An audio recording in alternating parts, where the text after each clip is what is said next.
Greetings from the Bodhi tree where enlightenment is guaranteed.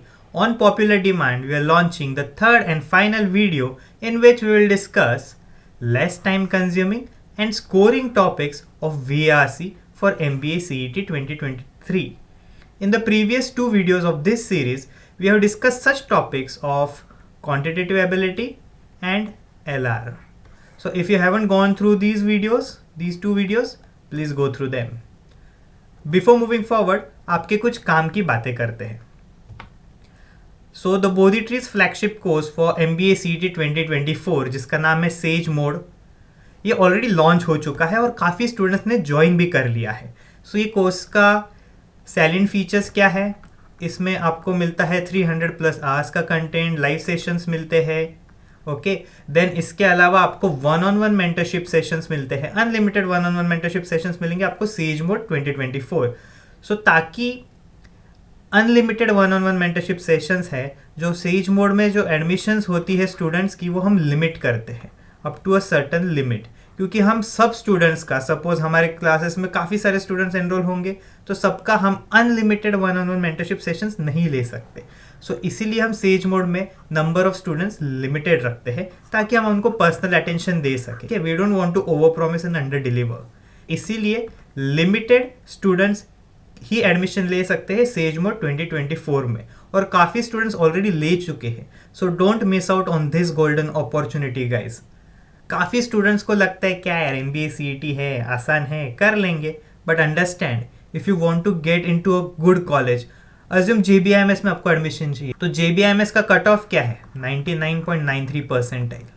ठीक है, understand 99.93 percentile मतलब जितने लोग एग्जाम देते हैं उसमें से आपको टॉप 0.07% में आना है.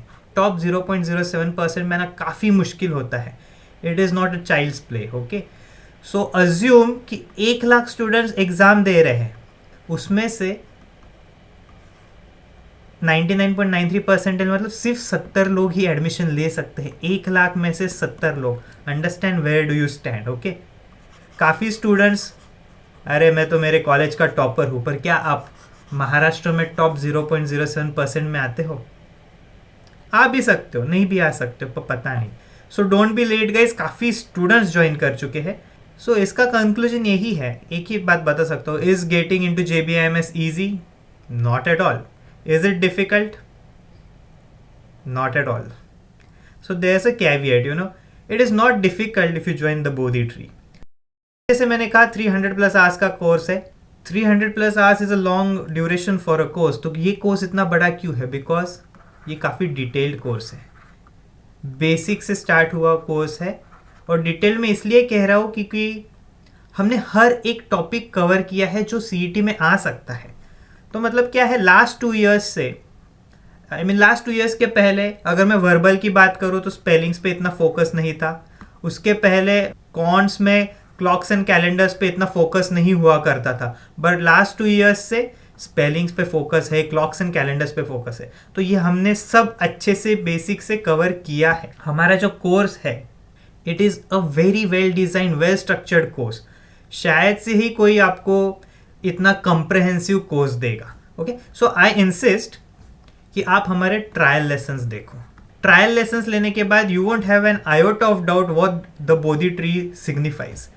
अभी 300+ hours, live sessions, 1-on-1 mentorship, there are multiple solved examples, plethora of test and questions, काफ़ी सारे क्वेश्चंस हैं.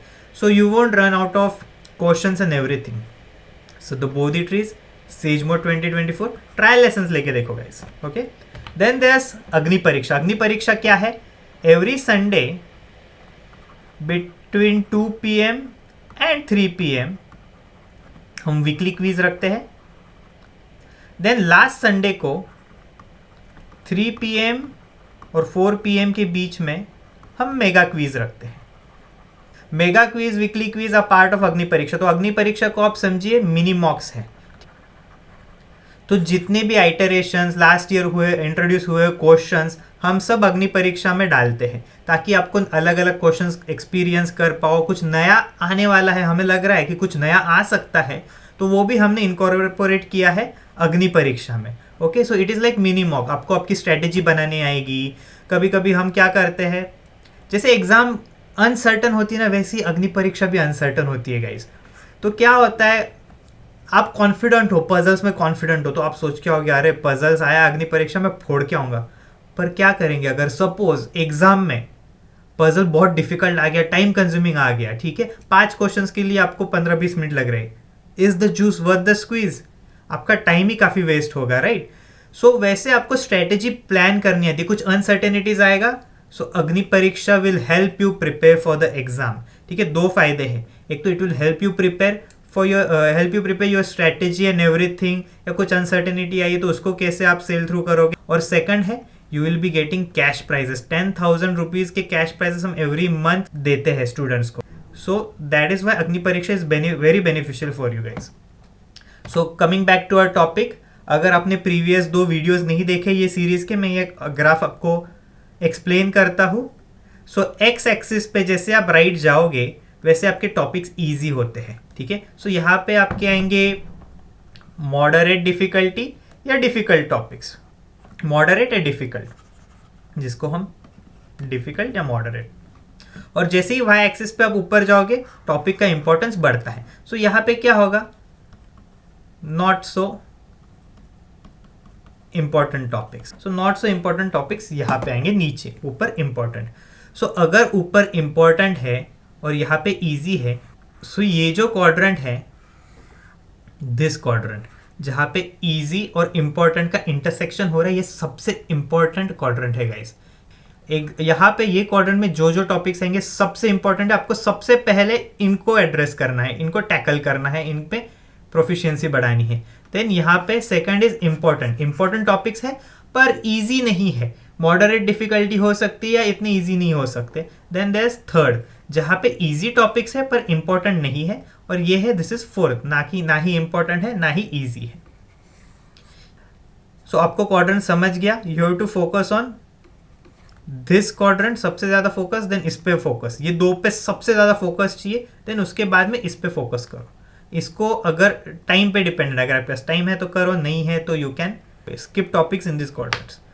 सो पहले मैं आपको बताना चाहूंगा कि जो VARC है, VARC के टॉपिक्स या questions are divided into 4 parts. So first part कौन सा है, ग्रामर,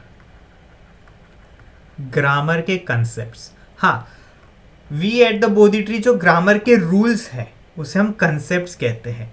तो रूल्स और कंसेप्ट्स में क्या डिफरेंस है, कंसेप्ट्स में ना जब कोई आपको कंसेप्ट बताता है तो उसके पीछे कुछ लॉजिक होता है, कुछ रीजनिंग होता है, ठीक है, एक अंडरस्टैंडिंग होती है। तो अंडरस्टैंड कि कोई कंसेप्ट जो होता है, अगर आप उसको एक बार पढ़ लेते हो, लॉजिकली समझ लेते हो, रीजनिंग या अंडरस्टैंडिंग कुछ रखते हो, तो उसको आप कभी भूल नहीं पाओगे, ठीक है। भूलने में काफ़ी समय लगेगा पर याद आप उसको काफ़ी टाइम तक याद रख सकते हो, ओके। पर रूल्स जो होते हैं ना, रूल्स के पीछे कोई लॉजिक अंडरस्टैंडिंग कुछ नहीं होता है, तो ये सब रटने वाली चीज़ होती है। You mug these up, okay, mug up मतलब रटना, आप रटते हो रूल्स। सो ये क्या है, रूल्स आप ज़रूर भूलोगे, पर हम जो है द बोधी ट्री में, इवन जो हमारे स्टूडेंट्स हैं ना, वो ग्रामर रूल्स नहीं कहते, ग्रामर कंसेप्ट्स कहते हैं, क्योंकि उनको हमने कंसेप्चुअली पढ़ा है और वो जल्दी भूलते नहीं है। रूल्स कैसा रट लिया, कुछ लॉजिक पता नहीं उसके पीछे क्या है। अगर मैं टेबल्स की ही बात करूँ, ठीक है, अगर मैं आपको 18 का टेबल बोलता हूँ तो 18 का टेबल मुझे तो याद नहीं रहता, कोई अभी पढ़ाई कर रहे हो तो आपको याद रहेगा, 18 इंटू 1 18, 18 इंटू 2 36। अभी ये कैसे है, या इवन कोई बताएगा आपको 18 इंटू 6 क्या है, सो ये याद नहीं रहेगा, पर you can solve it, right. 18 plus 18 plus 18, इसका मतलब क्या होता है, 6 बार 18 कर लिया, एडिशन, दिस इज 18 इंटू 6। तो अगर आप ये भूल भी जाते हो 18 इंटू 6 क्या है, फटाक से आपको याद नहीं आ रहा है, पर आपको पता है 18 आपको 6 बार ऐड किया तो आ जाएगा, मतलब 6 बार ऐड करना, मतलब ऐसे ही। सो दिस इज कंसेप्ट, और ये टेबल्स रटना है। रटना इज बेनिफिशियल, कभी कभी बेनिफिशियल है, अगर आपको फास्ट सॉल्व करना है, एवरीथिंग जो भी करना है, तो ये कॉन्ट्स में फायदेमंद है। पर अगर आप ग्रामर के काफ़ी सारे कंसेप्ट पढ़ते हो तो कंफ्यूजन क्रिएट होना इज इम्पेरेटिव, कंफ्यूजन आपका क्रिएट होगा ही। सो इसीलिए कंसेप्ट्स हम बताते हैं, ना कि हम रूल्स बताते हैं। सो first part is grammar, second part is comprehension. Comprehension मतलब क्या, जो चीज आप पढ़ते हो और उसमें आपको कितना समझता है, कि रिटेन करना नहीं, समझना, अंडरस्टैंडिंग कितनी होती है, पढ़ना और समझना, that is comprehension. Then third one is vocabulary. So ये 3 पार्ट्स है। वोकैबुलरी तो सेल्फ एक्सप्लेनेटरी है, तो अगर मैंने 4 बोला रहेगा पहले, तो ये 3 पार्ट्स है, नॉट 4 पार्ट्स। सो ये तीनों से वीआरसी सेक्शन बनता है। सो ऐसा होगा कि काफ़ी सारे टॉपिक्स इंटरडिपेंडेंट होते हैं एक दूसरे पे। कुछ टॉपिक्स ग्रामर और कॉम्प्रिहेंशन पे डिपेंडेंट होंगे, कुछ टॉपिक्स कॉम्प्रिहेंशन और वोकैबुलरी पे डिपेंडेंट होंगे, कुछ टॉपिक्स ग्रामर और वोकैबुलरी पे होंगे, कुछ तीनों पे डिपेंडेंट होंगे। सो ऐसा आपका स्ट्रक्चर होता है वीआरसी का। Now coming to this quadrant, ये फर्स्ट क्वाड्रेंट है। नाउ फर्स्ट क्वाड्रेंट में कौन से टॉपिक्स आते हैं? Easy and important topics.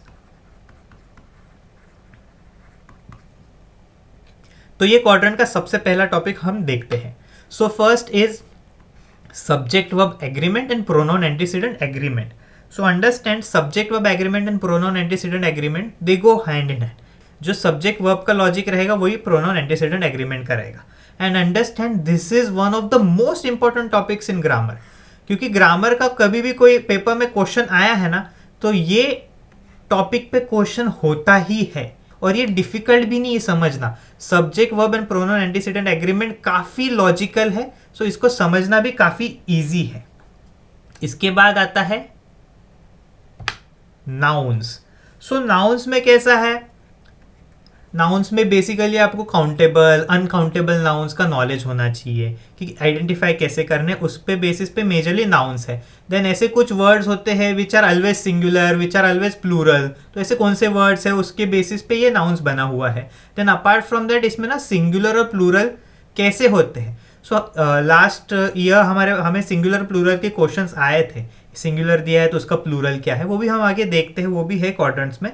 तो इसका भी हमने नाउन्स में एक अच्छा अप्रोच बताया है कि आपको सिंगुलर का प्लूरल कैसे करना है। अगर सिंगुलर प्लूरल का होता है ना तो नाउन्स का ही क्वेश्चन आता है, ठीक है, वर्ब्स का नहीं आता, क्योंकि वर्ब्स का काफी स्ट्रेट फॉरवर्ड होता है। सिंगुलर प्लूरल कहेंगे तो नाउन्स या वर्ब्स, पर उसमें ही नाउन्स पे ही आपको क्वेश्चंस आएंगे।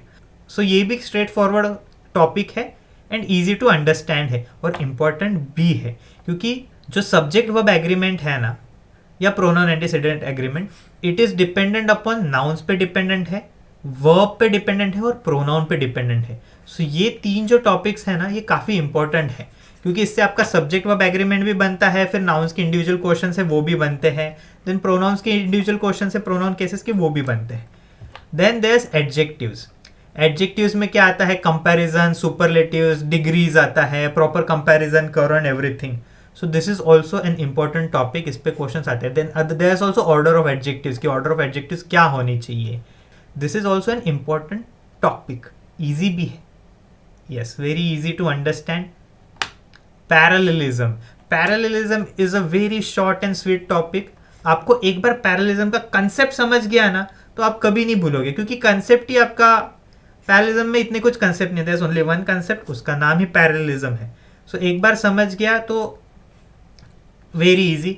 और इस पे क्वेश्चंस भी आते हैं, इसमें कंजंक्शंस रिलेटेड क्वेश्चन आते हैं, तो पैरेललिज्म के अंडर ही आपका कंजंक्शंस भी हो जाता है, पर्टिकुलरली कोरिलेटिव कंजंक्शन हो जाता है।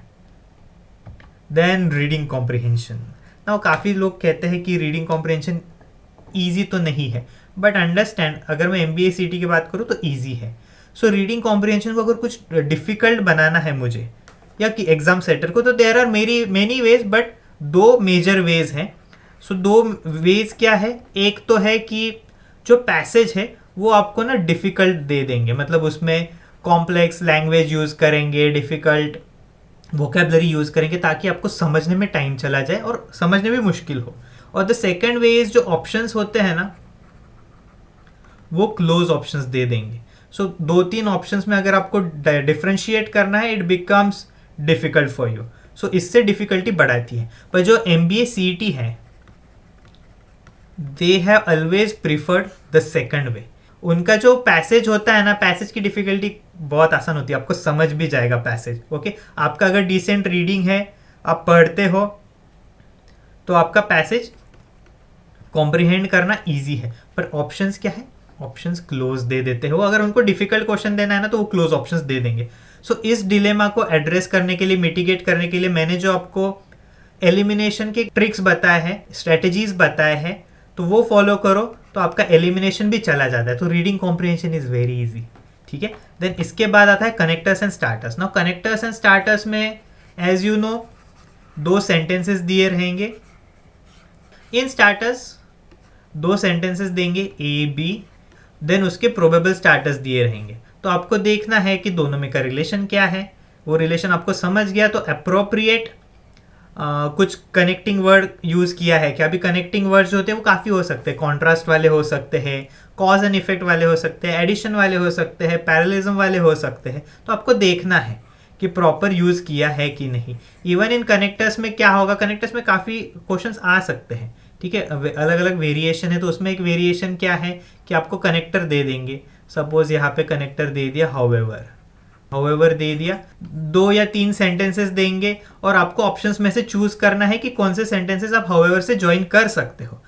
या वापस आपको क्या करेंगे कि कुछ सेंटेंसेस देंगे, सपोज 2 सेंटेंसेस दे दिए और नीचे कुछ ऑप्शंस में कनेक्टर्स दे दिए, तो आपको वापस देखना है लाइक प्रोबेबल स्टार्टर्स। बस यहाँ पे क्या होगा, आपको स्टार्टिंग का नहीं है, बस दोनों सेंटेंसेस कैसे ज्वाइन करोगे वो आपको डिसाइड करना है। सो यहाँ पे सपोज 2 सेंटेंसेस दे दिए, एक ऑप्शन है हाउएवर, एक ऑप्शन है बट, एक ऑप्शन है अल्दो, एक ऑप्शन है देयरफॉर। तो वो देखना है आपको कनेक्टर्स कैसे वर्क करेगा।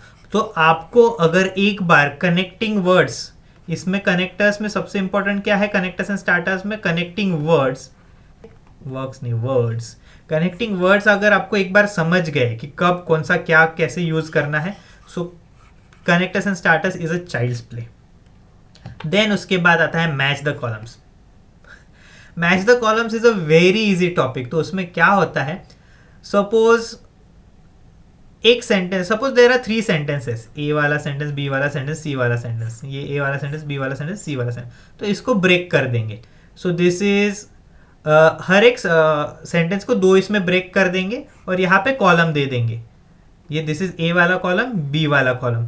तो एक यहाँ का सेंटेंस यहाँ दे दिया, ये वाला सेकंड पार्ट जो है सेंटेंस का वो सपोज सी में दे दिया, and this is 1 2 3। So A में 3 options are there, B column में ऑल्सो देयर आर 3 ऑप्शंस।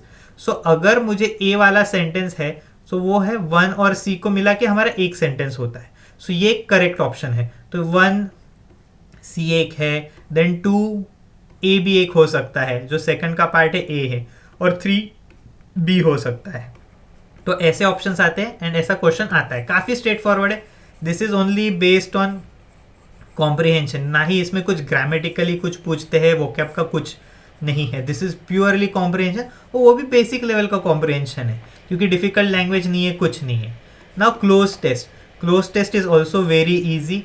बस यू हैव टू माइंड कि कई सेंटेंस का फ्लो है वो चेंज नहीं हो रहा है। फ्लो मतलब मेरा क्या कहना है, कोई सेंटेंस पॉजिटिव जा रहा है, बीच में उन्होंने कॉन्ट्रास्ट दे दिया बट, तो वहां पे नेगेटिव हो सकता है। जैसे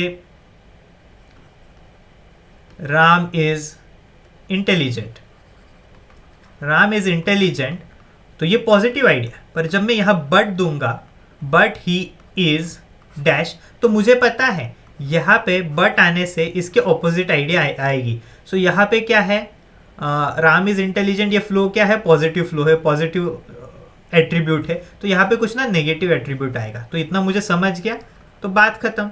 सो लेजी डाल दूंगा, ठीक है, because lazy is a negative attribute. तो ये आपको यहाँ पे क्लोज टेस्ट में ध्यान देना पड़ता है। और this is also dependent upon, जो क्लोज टेस्ट है वोकेबलरी पे भी डिपेंडेंट है, प्रेपोजिशंस पे भी डिपेंडेंट, ग्रामर पे भी डिपेंडेंट है। So you have to be careful. अगर वोकेबलरी आया तो you have to work on vocabulary, उसके सिवा आप सॉल्व नहीं कर पाओगे। But mostly cloze test vocabulary पूछेंगे, तो ऐसा नहीं कि डिफ़िकल्ट वर्ड्स पूछ लिए, बेसिक वोकेबलरी रहता है, इतना कुछ डिफ़िकल्ट नहीं होता है। क्लोज टेस्ट काफ़ी इजी होता है। क्लोज टेस्ट मतलब क्या, it is like fill in the blanks, और काफ़ी एग्जाम के पॉइंट ऑफ व्यू से भी काफ़ी फटाफट सॉल्व होता है क्लोज टेस्ट, बिल्कुल टाइम कंज्यूमिंग नहीं है। आप विद इन 40-50 सेकंड्स ना इजीली 5 क्वेश्चन सॉल्व कर सकते हो, मतलब 10 सेकंड में एक क्वेश्चन इजीली सॉल्व कर सकते हो क्लोज टेस्ट का, very easy. Masculine and feminine, now masculine and feminine मैंने यहाँ क्यों डाला है आप सोच रहे होंगे, क्योंकि टॉपिक तो अगर काफ़ी स्टूडेंट डर जाते हैं मैस्कुलिन फेमिनिन देख के, लास्ट ईयर पे ही इंट्रोड्यूस किया है इन्होंने। पर क्या होता है मैस्कुलिन फेमिनिन में 100 वर्ड से ज़्यादा कुछ आएगा नहीं, एक सेट लिस्ट है उसमें, उसके बिना उसके बाहर का कुछ आएगा नहीं। 100 मैस्कुलिन फेमिनिन पढ़ लो, आपका 100% हो जाएगा मैस्कुलिन फेमिनिन, उसके अलावा कुछ आएगा नहीं। तो याद रखो कि एनिमल्स रिलेटेड जो है वो करते जाओ। जैसे अगर मैं कहता हूँ पीकॉक, पीकॉक का ऑपोजिट जेंडर क्या आएगा, पीहेन। देन फॉक्स का क्या है, विक्सन है, ऑपोजिट जेंडर। देन एक गैंडर करके है, उसका ऑपोजिट क्या है, गूज है। रो करके है, उसका ऑपोजिट जेंडर क्या है, हार्ट है, HART। तो इतना देख लिया आपने एनिमल्स का, इतने एनिमल्स नहीं और काफ़ी सारे एनिमल्स हैं। सो एनिमल्स का आएगा। पर जो ह्यूमंस रिलेटेड है ना वो काफ़ी इजी है। जैसे शेफर्ड, उसका शेफर्डेस आता है। झार है तो उसका झारीना आता है। विस्काउंट है ना, उसके पीछे अगर मैं विस्काउंटेस ESS डाल देता हूँ, ठीक है, ESS, तो उसका फेमिनिन वर्जन आ सकता है। सो ह्यूमंस का जो है आप ESS डालो या NA डालो, ज़्यादा इटरेशंस नहीं, ईजी है। पर वो कौन सा पूछेंगे, मोस्टली एनिमल्स में से पूछेंगे, क्योंकि देखो रो और हार्ट में क्या रिलेशन है, कुछ नहीं। गैंडर गूज कुछ ऐसा, मतलब विजुअली तो भी कुछ डिफरेंस नहीं लग रहा है। फॉक्स विक्सन कुछ नहीं, पर पीकॉक और पीहन में है। पर ठीक है, फॉक्स विक्सन में कुछ रिलेशन नहीं, तो समझो एनिमल्स पे ज़्यादा फोकस करो इन मैस्कुलिन फेमिनिन। तो अभी हम देखते हैं ये जो पहले 4 है, these are dependent upon grammar, ये ग्रामर का पार्ट है, ठीक है। Reading comprehension, connectors and starters, match the columns, cloze test comprehension का पार्ट है। क्लोज टेस्ट मैं कहूंगा इसमें वोकैब भी आता है, वोकैब पे भी बेस्ड है, एंड क्लोज टेस्ट ग्रामर पे भी बेस्ड है। कभी कभी सब्जेक्ट वर्ब एग्रीमेंट या कुछ पूछ भी लेंगे आपको। Then there is masculine and feminine, masculine feminine purely vocab है। So cloze test and masculine feminine vocab पे है। अभी इस पे कौन सा टाइम कंज्यूमिंग कैसा है हम देखते हैं। अगर लंबी लाइन है तो ज़्यादा टाइम कंज्यूमिंग है, अगर डॉट है तो it isn't time consuming, less time consuming है। तो subject verb and pronoun antecedent agreement line दूंगा, क्योंकि इसमें कैसे काफ़ी सारे कंसेप्ट हैं। ऐसा नहीं है कि 20 कंसेप्ट है, 10 कंसेप्ट है, काफ़ी सारे कंसेप्ट है, तो इसलिए टाइम जाएगा। बट अंडरस्टैंड काफ़ी ईजी है, ईजिली हो जाता है, फटाफट कंसेप्ट भी समझते हैं, बस ज़्यादा कंसेप्ट है इसीलिए टाइम लगता है। नाउन्स कुछ ज़्यादा कंसेप्ट नहीं है। एडजेक्टिव्स में टाइम लग सकता है। पैरेललिज्म बहुत ही शॉर्ट एंड स्वीट, फटक से हो जाएगा। रीडिंग कॉम्प्रिहेंशन की जो स्ट्रेटेजी मैंने बताई है, एलिमिनेशन की स्ट्रेटेजीज, पढ़ने की स्ट्रेटेजीज, वो एक बार समझ लोगे, पर उसको मास्टर करने में या उसको फुल्ली इम्प्लीमेंट करने में, एफिशिएंटली इम्प्लीमेंट करने में टाइम जाएगा। कनेक्टर्स एंड स्टार्टर्स छोटा है, बस कनेक्टिंग वर्ड्स देखना है। मैच द कॉलम्स में आप पढ़ोगे भी नहीं तभी भी आ जाएगा। क्लोज टेस्ट भी कैसा है, it is dependent upon many topics, पर cloze test as a question type देखते हैं तो काफ़ी ईजी है। मस्कुलिन फेमिनिन में टाइम लग सकता है क्योंकि उसमें 100 है। पर आप क्या करो, अगर आप हमारे स्टूडेंट नहीं हो तो ऑनलाइन जाके देख लो कॉमन मैस्कुलिन एंड फेमिनिन, एक प्रिंट आउट निकाल लो, चिपका दो, go through them every day. ये हो गया। Now we will move on to a second quadrant. Second quadrant में क्या है, important but not easy. Important है बट नॉट इजी, तो इसमें पहला कौन सा आता है, वर्ब्स एंड टेंसेस।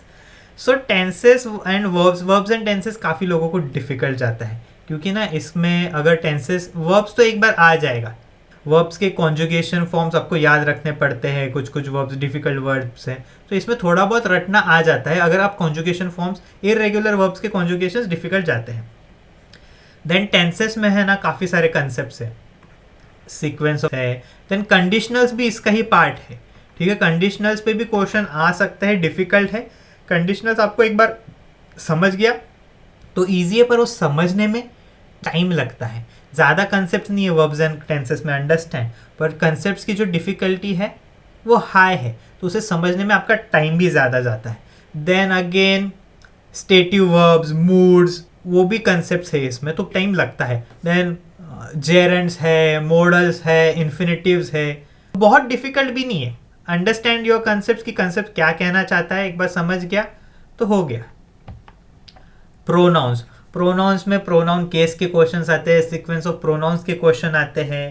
तो इसमें भी सेम वर्ब्स एंड टेंसेस जैसा ही है, that the concepts are difficult to understand, इसीलिए टाइम लगता है. इसमें ज़्यादा कंसेप्ट भी नहीं प्रोनाउंस में, पर समझने में टाइम लगता है. क्योंकि इसके लिए ना, प्रोनाउन के लिए ना, आपको एक बेसिस चाहिए कि आपको पता होना चाहिए कि ये जो जगह है ये सब्जेक्ट की है, सब्जेक्ट कॉम्प्लीमेंट की है, और ये जो जगह है ऑब्जेक्ट है, ऑब्जेक्ट कॉम्प्लीमेंट है, डायरेक्ट ऑब्जेक्ट इनडायरेक्ट ऑब्जेक्ट है.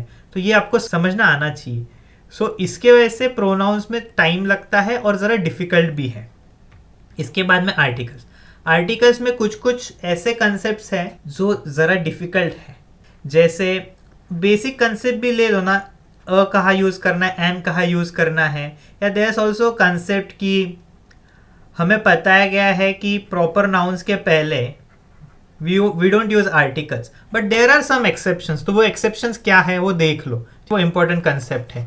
सो जीरो आर्टिकल कब यूज करना है वो भी आपको पता होना चाहिए. Then prepositions. नाउ प्रेपोजिशंस कैसे दो पार्ट्स में डिवाइडेड है. एक है उसमें लॉजिकल पार्ट, एक आप लॉजिक से समझ सकते हो कि क्या है, पर दूसरा जो है ना वो पूरा रटना है आपको. जैसे फिक्स प्रेपोजिशंस है, जो फिक्स प्रेपोजिशंस है वो पूरा आपको रटना है.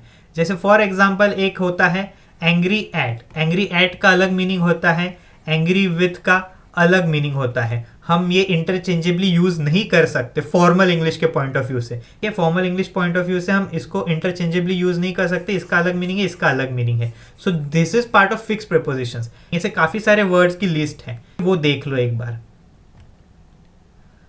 पैराजम्बल्स. सो पैराजम्बल्स जो है वो मैं कहूँगा डिफ़िकल्ट है, क्योंकि ना पैराजम्बल सॉल्व करने को एक माइंडसेट लगता है. मैंने वो स्ट्रेटजीज बताई है आपको, क्या माइंडसेट लगता है, उसके लिए माइंड को कैसे कंडीशन करना है. तो वो माइंड को कंडीशन करने में ना टाइम लगता है, उसमें काफ़ी बार एरर भी हो जाता है. तो एक बार वो आपको माइंडसेट आ गया, टाइम लगेगा, आपको प्रैक्टिस करनी ही पड़ती है पैराजम्बल्स के लिए. तो धीरे धीरे प्रैक्टिस करोगे तो आपका जो एरर हो जाता है, अनइंटेंशनल एरर होता है, गलत सीक्वेंस बता देते हैं, तो वो ज़रा कम कम कम कम होते होते चला जाता है. तो एट दैट टाइम वी से कि आपका वो पैराजम्बल वाला माइंडसेट हो गया. सो ये नॉर्मल माइंडसेट से आप सॉल्व नहीं कर सकते. जो माइंडसेट चाहिए वो मैंने आपको बताया है कि कैसे क्या माइंडसेट चाहिए.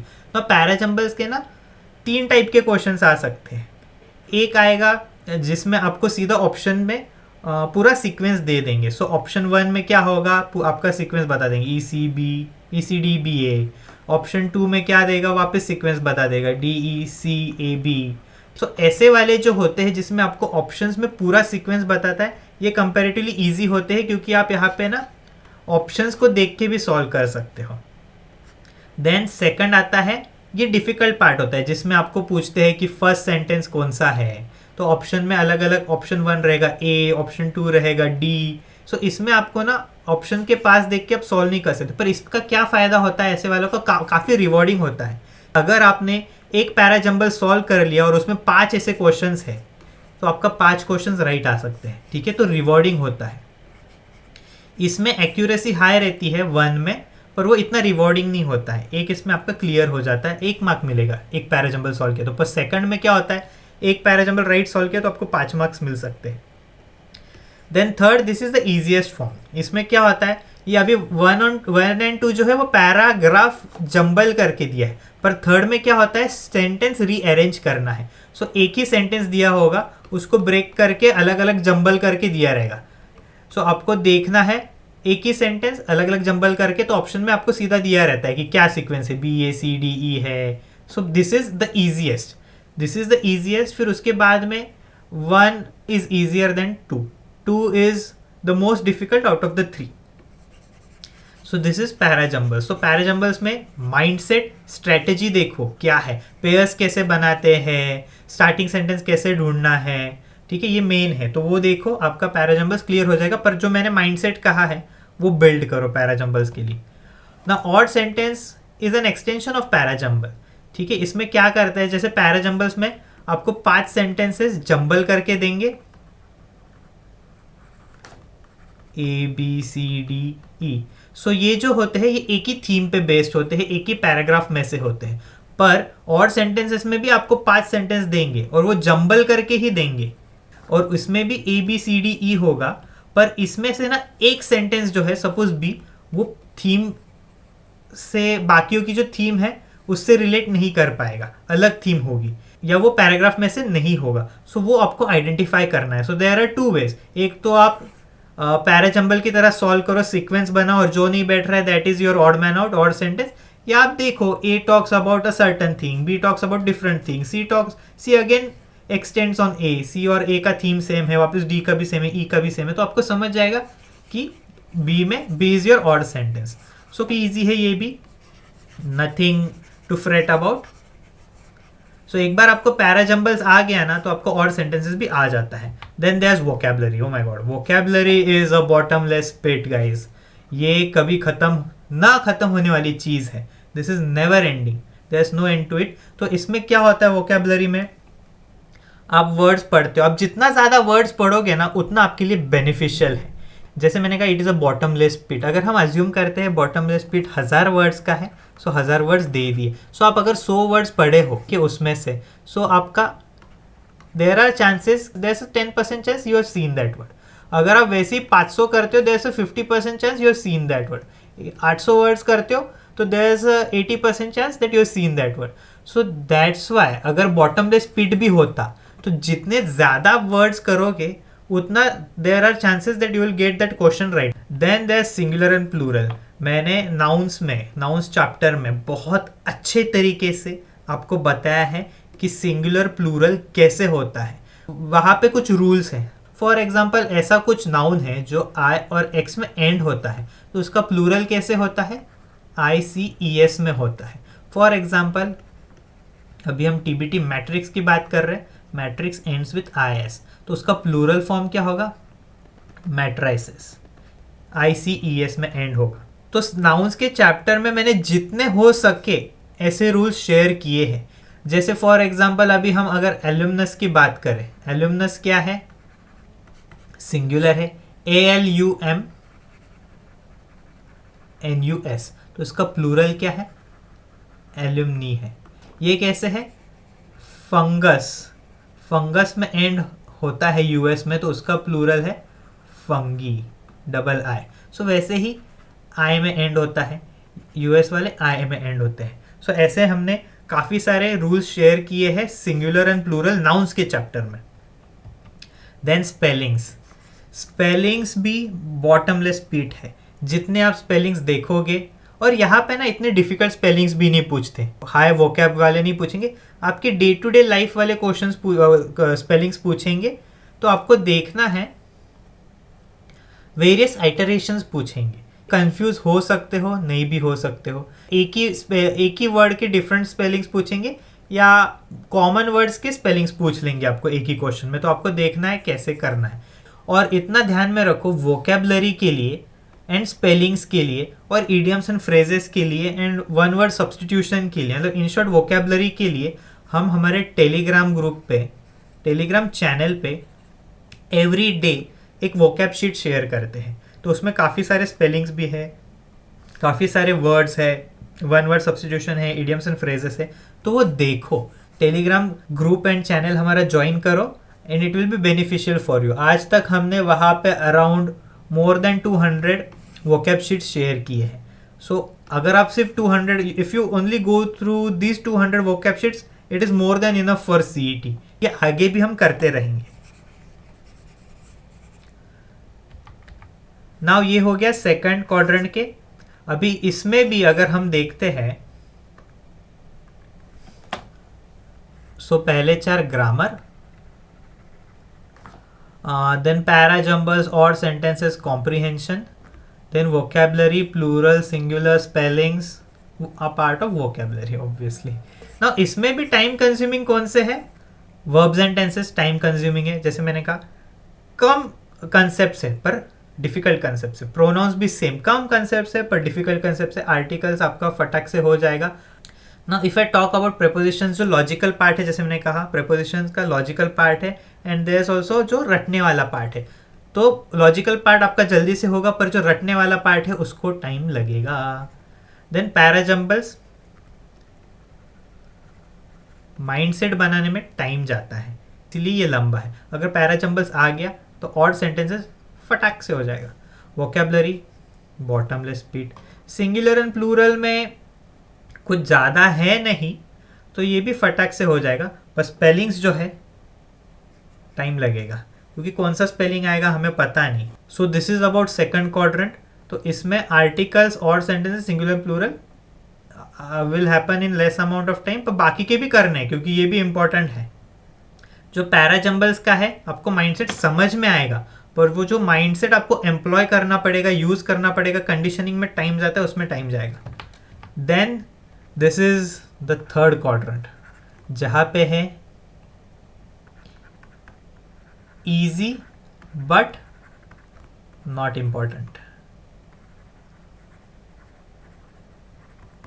तो इसमें कौन सा आता है, कंजंक्शंस। आप कंजंक्शंस करोगे तो आपका वो तो जैसे मैंने कहा पैरेललिज्म का, मैंने जैसे कहा कि कंजंक्शंस के क्वेश्चन आपके पैरेललिज्म में हो जाएंगे, तभी भी आपको कंजंक्शंस में ध्यान देना है। तो को रिलेटिव कंजंक्शंस के जो पेयर आते हैं जैसे neither nor, either or, not only but also, should lest, अलग अलग आते हैं, तो उस पर आपको फोकस देना है। एक्टिव एंड पैसिव वॉइस आपका वर्ब्स एंड टेंसेस में ही दिया है मैंने, तो उसमें क्या करना है, अगर आपको समझ गया, कंसेप्ट समझ गए एक्टिव एंड पैसिव वॉइस के कि ये टेंस, अगर कोई सेंटेंस है सिंपल पास्ट टेंस में तो उसका एक्टिव से पैसिव कैसे करेंगे, पैसिव से एक्टिव कैसे करेंगे। सो हर एक टेंसेस के लिए ना अलग अलग कंसेप्ट है, ठीक है, कि क्या ये करने का, उससे आपका एफिशिएंसी या एफिशिएंसी ज़्यादा एक्यूरेसी बढ़ती है, एक्टिव से पैसिव, पैसिव से एक्टिव। पैराग्राफ कंप्लीशन कुछ नहीं है, एक पैराग्राफ दिया रहेगा तो उसमें क्या होता है, एक सेंटेंस उसमें से ओमिट कर लेंगे, बीच का करेंगे, एंड का करेंगे, स्टार्टिंग का करेंगे। तो आपको देखना है कि आगे जाके क्या मेंशन किया है। सपोज स्टार्टिंग का सेंटेंस है तो पैसेज क्या कह रहा है, तो ऑप्शंस में आपको ना फिर इजी हो जाता है एलिमिनेट करने। जो आरसी में मैंने ऑप्शन एलिमिनेशन की स्ट्रेटेजीज बताई है वही आपको ऑप्शन एलिमिनेशन की स्ट्रेटेजीज यहाँ भी यूज़ करनी है। सो यह थर्ड, इसमें इतना ही था और तीनों कुछ टाइम नहीं लेते, लीस्ट टाइम कंज्यूमिंग है तीनों। सो कंजंक्शंस भी फटाक से, एक्टिव पैसिव वॉइस भी हो जाता है आपका, और ये भी पैराग्राफ कंप्लीशन भी हो जाएगा। देन फोर्थ क्वाड्रेंट में, फोर्थ क्वाड्रेंट कौन सा है, नीदर इजी नॉर इम्पॉर्टेंट, मतलब इम्पॉर्टेंट भी नहीं है, इजी भी नहीं है। This is your fourth quadrant. तो इसमें कौन सा है, बस एडवर्ब्स है। Just a second guys. So इसमें सिर्फ एडवर्ब्स है ना। एडवर्ब्स के भी कैसे क्वेश्चन पूछेंगे, सपोज एरर डिटेक्शन का क्वेश्चन है तो उस पर क्या करेंगे, सपोज ये जगह एडवर्ब की है पर इसकी जगह ना आपको एडजेक्टिव दे देंगे, जैसे ही डेकोरेटेड द हाउस ब्यूटीफुल। अब ब्यूटीफुल क्या है, एडजेक्टिव है, पर हमें क्या चाहिए, हमें एडवर्ब चाहिए जो डेकोरेटेड के बारे में और बताता है, कैसे डेकोरेट किया, ब्यूटीफुली डेकोरेट किया। सो इसके लिए यहाँ पे एडवर्ब की जगह, सो ये एडवर्ब की जगह है तो इसलिए ब्यूटीफुली आएगा, ना कि एडजेक्टिव ब्यूटीफुल आएगा। Now moving forward, okay, crash course है हमारा ब्लिट्जक्रिग फॉर MBA CET 2023, जिसे हमारा पूरा कंटेंट कंसाइज वे में करना है। With you can also experience concept test, practice test, topic test, so वो सब एक्सपीरियंस करना है but in a concise way. Then opt for blitzkrieg. Then there is also hyper boost. Hyper boost is a booster course. अगर आपका score जो है वो बढ़ते बढ़ते बढ़ते स्टैग्नेंट हो गया है, स्टैग्नेंट मतलब पहले 60 था अभी 100 हो गया है, और एक 100 अभी एक सीलिंग आ गया है जिसे आप ब्रेक ही नहीं कर पा रहे हो, कितना भी पढ़ाई करो, कितने भी स्ट्रैटेजीज आजमा लो, आपका 100 ब्रेक ही नहीं हो रहा है, आपका स्कोर 90 to 100 के बीच में ही फ्लक्चुएट हो रहा है। तो वो सीलिंग ब्रेक करने के लिए आपको हाइपर बूस्ट काम आएगा। ऐसे रिव्यूज़ है कि after going through hyper boost, after joining hyper boost, students के स्कोर्स 20, 30, इवन 40 मार्क्स से भी बड़े हैं. सो सीलिंग ब्रेक करने में हमारा हाइपर बूस्ट आपको डेफिनेटली मदद करेगा. So in hyper boost we share tips, tricks, strategies and everything. Then अगर आपको रिवीजन करनी है, द बोधी विजन कॉन्स का लिंक हमने डिस्क्रिप्शन बॉक्स में दिया है, वहाँ से आप डाउनलोड कर सकते हो. ऑल्सो अगर जैसे मैंने कहा टेलीग्राम ग्रुप है TBT हैक्स, TBT प्रेप, ठीक है, ये दोनों आप, हमारा एक टेलीग्राम चैनल है, टेलीग्राम ग्रुप है, वहाँ पे हम हर रोज़ डेली क्विजेस डालते हैं. तो अराउंड हमने डेली क्विजेस कितने डाले हैं, मोर देन 1000 डेली क्विजेस अब तक डाले हैं. तो वहाँ पे आप जाओगे तो आपको दुनिया भर का फ्री मटेरियल हमारा मिलेगा वहाँ पे. तो हम आपको काफ़ी फ्री मटेरियल देते हैं. 1000 डेली क्विजेस है वहाँ पे, मोर देन 200 वोकैब शीट्स है. सो यहाँ से ही आपका प्रैक्टिस का काम हो जाएगा. Then there is also you can also go to our website tbtprep.com, जहाँ पे आपको फ्री मॉक मिलेगा. सो फ्री मॉक हमने वहाँ पे जो सॉल्यूशंस है फ्री मॉक के, they are video solutions. Okay, तो वहाँ पे आपको, अगर आप देखते हो तो वहाँ पे आपको नई स्ट्रैटेजी भी समझ सकती है कि क्या कंसेप्ट है. अगर आपको देखा भी नहीं रहेगा, इफ़ यू हैवंट एक्सपीरियंस कि ग्रामर के कंसेप्ट कैसे पढ़ाते हैं या कैसे बताते हैं, क्या होता है लॉजिक, तो आप वहाँ पे देख सकते हो video solutions. Also I would insist कि आप हमारे फ्री ट्रायल लेसन ज़रूर देखो. हमारा ट्रैक रिकॉर्ड काफ़ी अच्छा है. जो हमारा फ्री ट्रायल लेसन देखता है ना, वो हमारा क्लास ज्वाइन करता ही है, क्योंकि वो ऑब्वियसली सुपेरियर है हमारे जो लेसन्स हैं and everything. So don't forget Telegram group, Bodhi tree का website and free trial lessons ज़रूर देखो. Also don't forget to like this video, subscribe करो चैनल को, कमेंट अगर कुछ भी डाउट रहेगा ना, सो कमेंट यहाँ पे कमेंट करो, कौन से भी वीडियो पे कमेंट करो, हमारे टेलीग्राम पे मैसेज करो अगर आपको कुछ डाउट है एंड एनीथिंग. सो हम क्या कहते हैं, अगर आपको कुछ डाउट है या आपके मन में ऐसा लग रहा है कि कोई कंसेप्ट अच्छे से समझा नहीं है, तो हम कहते हैं कि अभी गलती करो. अभी गलती करोगे तो एग्ज़ाम में गलती नहीं करोगे. इवन आपका डाउट्स है ना, अगर आप डाउट्स क्लियर करते जाओगे ना, तो एग्ज़ाम में MBA CT में कुछ आपके दिमाग में डाउट नहीं रहेगा. That's all for this video guys. See you in the next video.